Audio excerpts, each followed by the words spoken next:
The rain had been falling since morning, turning the city into a wash of gray. Sarah Miller stood on the cracked sidewalk, suitcase in one hand, a cardboard box balanced in the other. Above her, the apartment building loomed, 3 floors of faded brick and dusty windows. Mrs. Henderson, the landlord, appeared in the doorway like a shadow. "You're late," she said without a smile. Her voice was low and hoarse, as if unused to kindness. Inside, the hallway smelled faintly of dust and old cooking oil. The lights flickered. The apartment itself was small but tidy, a living room, a bedroom, a narrow kitchen. The vents caught Sarah's eye.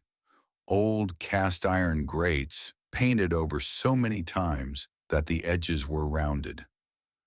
"You'll hear things," Mrs. Henderson said suddenly, noticing Sarah's glance. "The pipes, the wind. Don't let it get to you." Sarah smiled politely, assuming it was just an old building quirk. She had no idea this was the first warning. The rain had stopped, but the air was still heavy.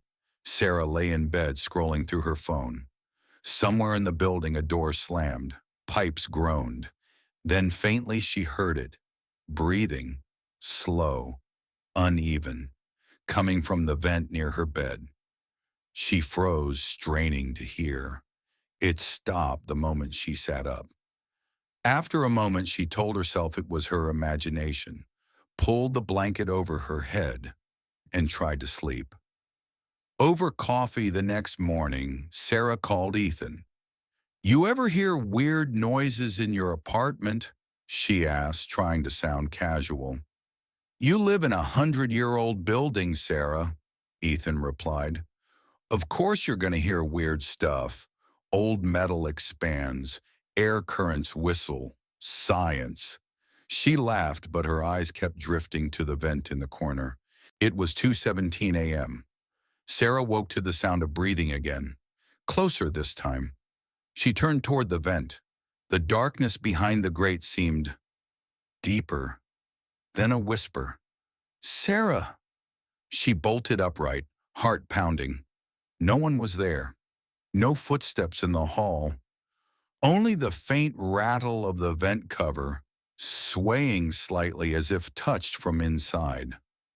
The next day, Sarah mentioned it to Mrs. Henderson. "There's someone in the vents," Sarah said, half joking but desperate for reassurance. Mrs. Henderson's expression didn't change. "Don't go looking," she said, "and don't remove the grates. The vents, they're older than the building." Sarah frowned. What does that even mean? But the landlord had already turned away. Ethan came over with takeout. "You seriously think there's a guy in your vents?" he teased. "I know what I heard," Sarah snapped, then softened. "Can you just check?" They both knelt in front of the vent. Ethan shone his phone flashlight inside.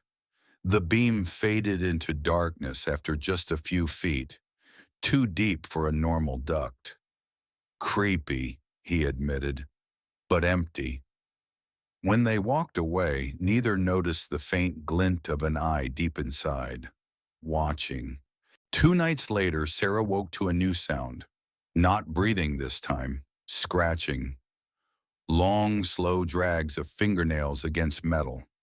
It moved from the bedroom vent to the one in the kitchen, as if something or someone was crawling inside.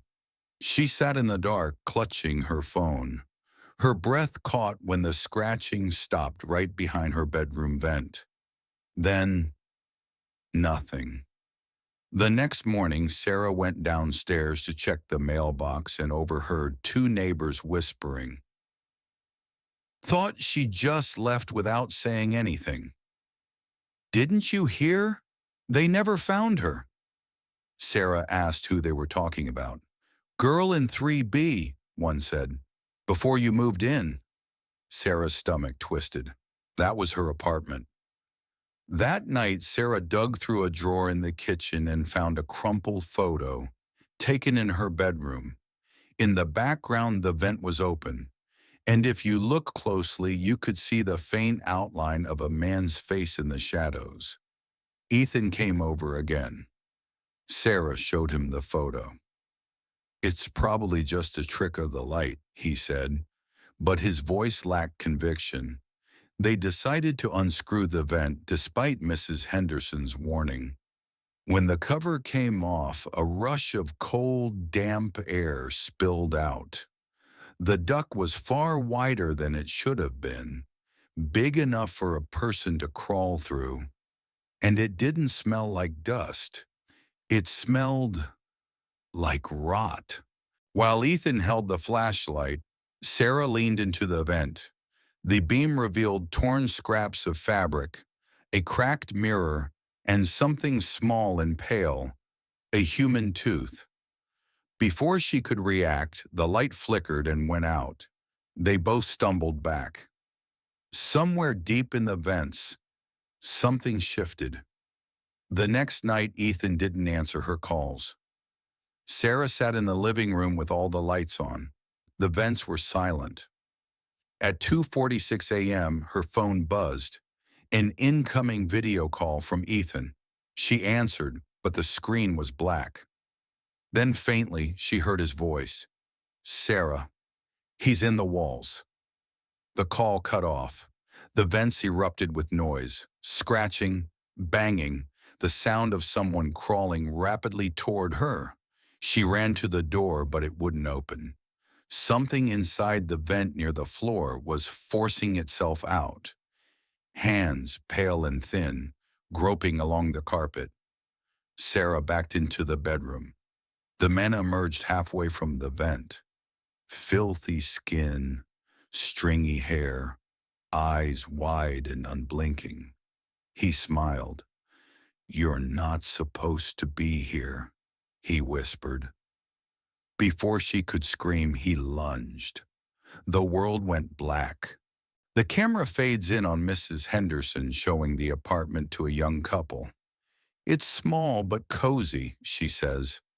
In the bedroom, the vent is closed again. If you listen closely under the hum of the city, you can hear faint breathing, and somewhere inside a whisper, "Welcome home."